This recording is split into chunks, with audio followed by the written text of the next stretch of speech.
These are 15 things you should definitely know for Season 22. Whether you're new to the game, you're returning after a long break, or you're like me and sometimes it's just hard to keep up with all of the changes that occur. So let's get into it.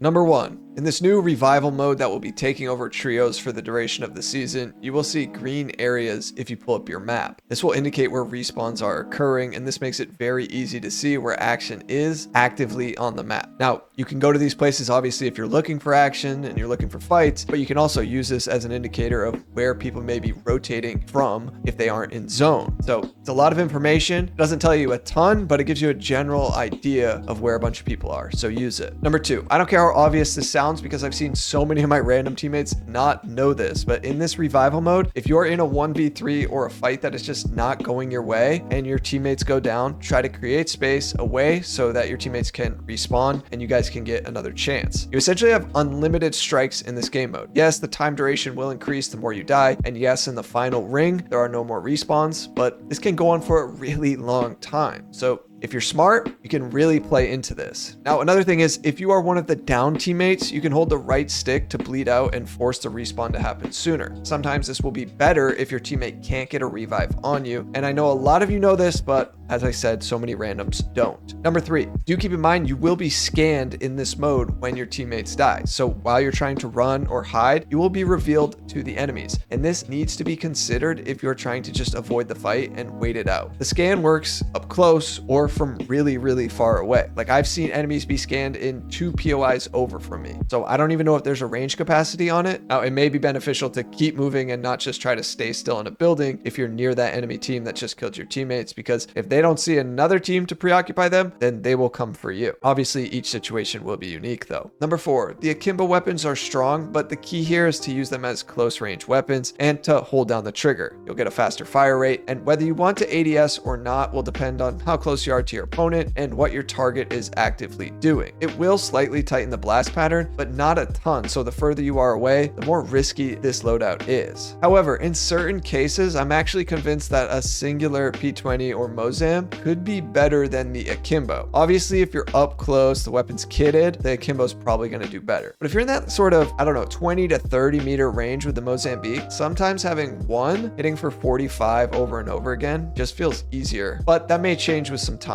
Number 5, the new map has a lot of walls that will create a ton of choke points. They did this deliberately, unfortunately, but if you aren't in zone, you should be thinking ahead. Sometimes a Valcolt or a balloon will get you over or around the wall, but a lot of the times it will not. So make sure you plan for this if you find yourself with a decently long rotate, because nearly every POI is separated by at least some of these big walls. And this obviously allows for a ton of gatekeeping. Number 6, I'm sure most of you know the controller legends as a whole got a buff where they get an extra 25 HP in zone. But here's the thing, it doesn't show you the armor they are getting bumped up to. So let's say you're shooting a caustic on white armor, but he's got the zone overcharge going on. He actually has a blue armor, but it's only going to indicate that he has a white armor. Luckily, now you'll have the health bar to indicate what HP these controller legends actually are. So if this sounds rather confusing, the health bar can really help you out here. Number 7, the Vantage Echo buff is a little different than it sounded in the patch notes. So here's the thing, you can launch when Echo's line of sight is broken, i.e. if you're behind a wall or some piece of cover and you press launch. Depending on the geography around you, you may just smack into the wall and fall short of wherever Echo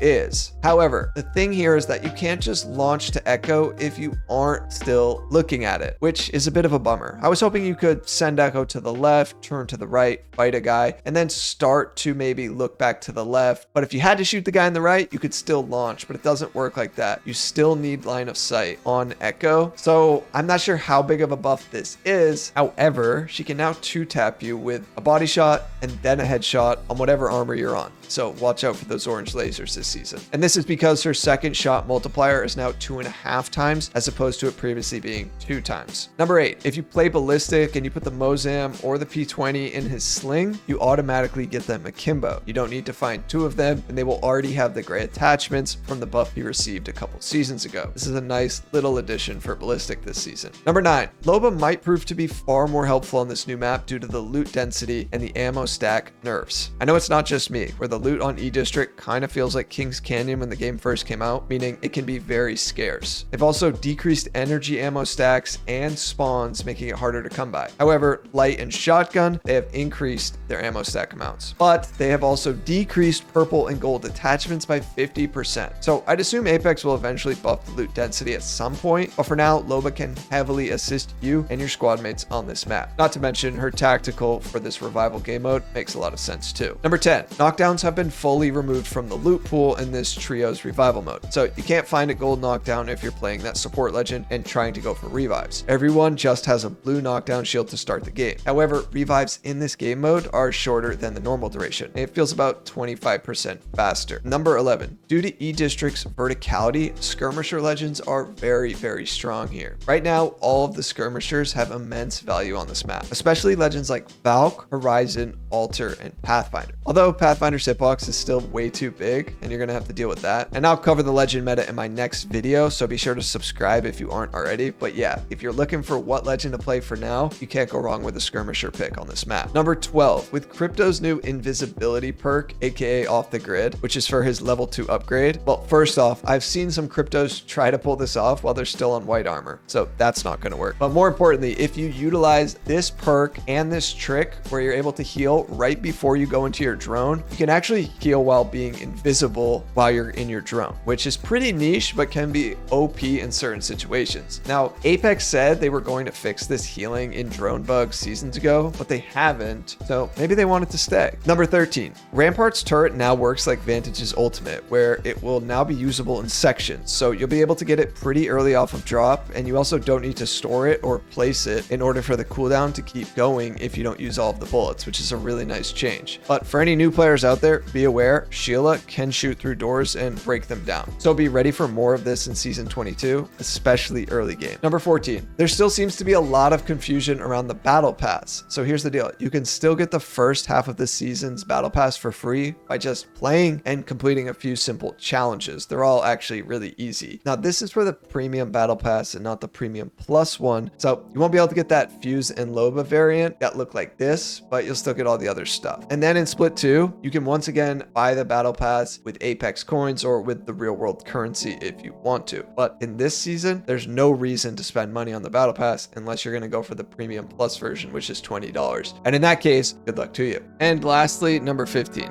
As I'm sure a lot of you know, LMGs got buffed and they all have the reverse hipfire mechanic added to them, meaning the more you hipfire them, the tighter the bullet spread gets. So for this one, if you use Revenant and couple this mechanic with his crouch walk, you can get a really accurate hipfire because crouching also makes hipfire slightly tighter. Now on top of that, you're going to get that faster strafe than any other legend because of Revenant's passive. It's a pretty strong tactic to utilize for Revenant this season. Oh, and of course you can't forget about combining this new gun shield generator hop up with his ultimate, where you'll get a total of an extra 115 HP, which on red armor equates to Revenant being 340 HP. Have fun with that. Thank you so much for watching, and if you're interested, check out this video next. Peace.